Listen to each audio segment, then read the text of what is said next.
Warning, this show is for mature audiences. If you are easily butthurt over someone else's opinions or jokes, this show is not for you. For everyone else, enjoy.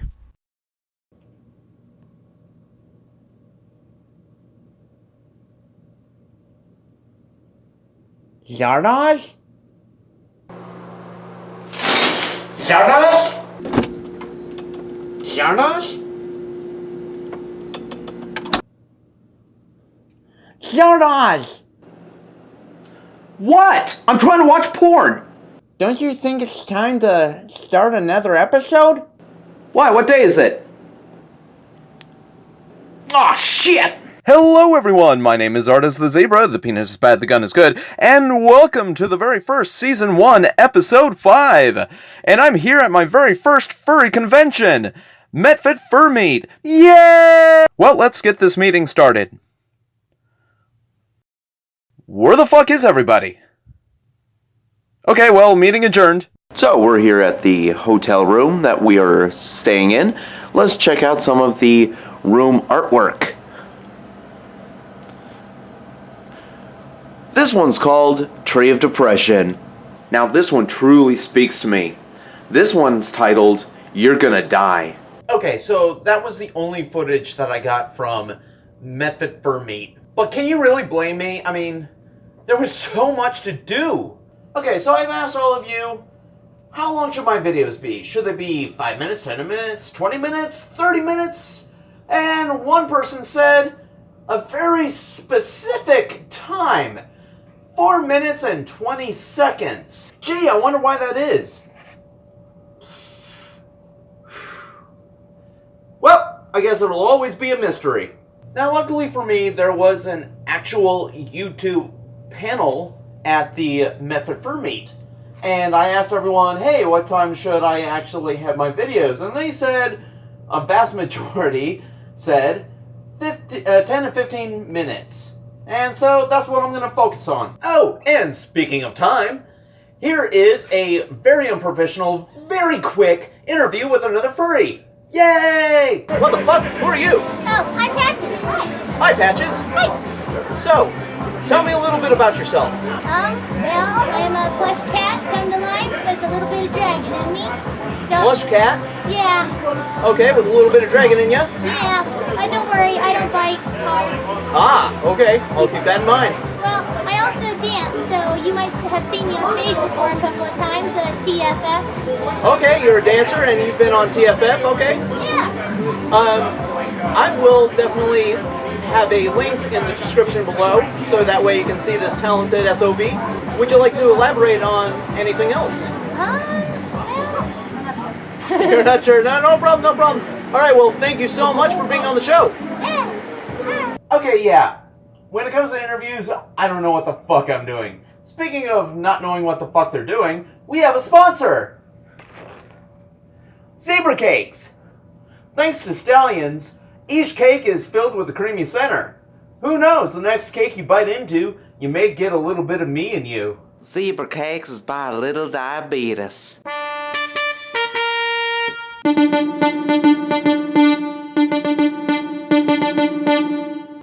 What is up, fur fakes? I'm your host, Drama Llama, and let's start some drama. First up, way back in September or August, I forget which, a furry by the name of Sketch went missing. But luckily, according to my sources, which is very accurate, he is found. Zardoz the Zebra has finally come out with another episode, but sources say that lazy piece of shit isn't going to make another episode anytime soon. Hey, that ain't true. Motherfucker, do not interrupt me. Now it's time for Weather by Mini Drama. Ha! It's gonna rain. This just in. Turns out, straight furs do exist. And as always, one furry said something negative about another, and yet the world still spins. Here's something that I've never tried before. I'm going to be reviewing another furry YouTube video. Yay! The video is entitled Fandom Becoming Mainstream by Beta Eta Delota. Let's dive right into it. With how the furry fandom has continued to gain positive support from its members and representatives, along with continual growth from new members joining the fandom every day, Most of them are posers. it can be argued that the fandom is becoming more mainstream as time goes on and the concept of furries continues to exist. Wow, that was a really good intro. Haven't had that in a long time because my mind's been in summer mode. Stay life jacket. Safety first, you pussy! But heyo guys, my name's Beta Eta Delota, and today we'll be talking about some furry things. The series where we discuss the cute and cuddly topics or events relating to the furry fandom. For today's installment, we'll be talking about a very specific idea that's been spreading throughout the furry fandom only recently due to the achievements of certain individuals and publications from online news sources. And after talking with multiple people online who are actually quite passionate about this topic, I'm finally confident to say that I can make a video on it. But for the grand reveal, today we'll be talking about why and how the furry fandom is becoming mainstream. Okay, at what point are you going to give the definition of what is mainstream? This topic is actually very important to understand, especially with how the world is changing, and with that, the fandom and people's views on the fandom are changing as well. It's always nice to be informed, even though I'm not. Don't worry, I'm right with you. But there is a lot to discuss with regards to this topic, and I want to cover the most prominent points that you guys can learn from the most, so please try not to be upset with me if I don't cover something specifically in this video. Like how you haven't mentioned the definition of mainstream? There's always room to talk about this or some of the aforementioned points in future videos, but like I said, I want to focus on the main factors, or at least what I see as the main factors. So with all that aside, let's talk about why the furry fandom is becoming mainstream. Oh, here we go! But wait, what does it mean for something to be mainstream, and how does it apply to the furry fandom? Well, if you recall from my Why Furries Are Weird video, I haven't seen that yet. I gave a simplified definition of what something means to be mainstream in today's society. The definition that I gave is that if something is mainstream, it's considered to be normal or trending. You heard right!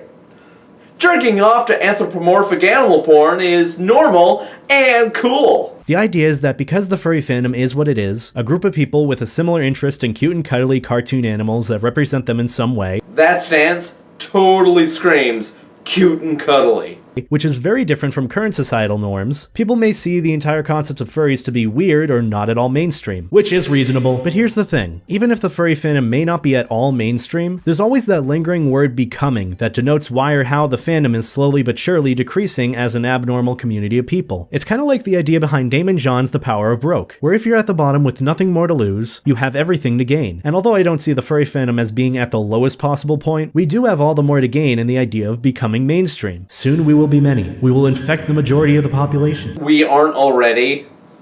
Dude, we are fucking everywhere. And I mean literally fucking everywhere.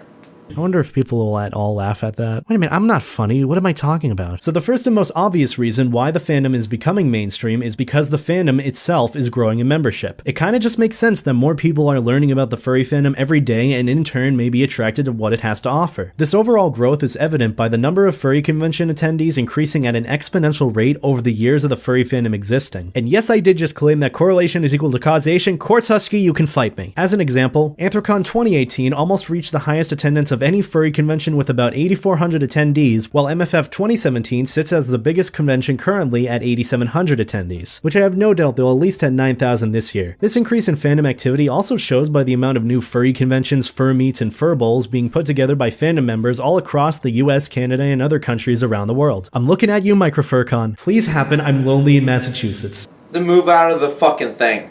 Another point I want to make is that the representation we have in the fandom currently is what helps us grow and lets others potentially see past the stigma associated with furries. Let's face it, with the furries we have currently leading the fandom, Okay, what is with the whole Uncle Kage thing? Clearly I'm not in the loop, and I am trying to figure out why people have an issue with him because no one is explaining what the hell is going on. Please, enlighten me in the comment section below. real-world figures in different communities turning out to be furries, and multiple furry YouTubers with over 100,000 subscribers. What? 100,000 subscribers? I I was freaking out that I had 3 subscribers! What the fuck? But come to think of it, me having 3 subscribers, that is actually a huge feat. It's no wonder the furry fandom is growing. I've talked about this point several times in previous videos, but people who have a connection to both the furry fandom and the outside world have a greater impact on changing the opinions of those relative to the fandom and can also influence them to join, especially Sonic Fox.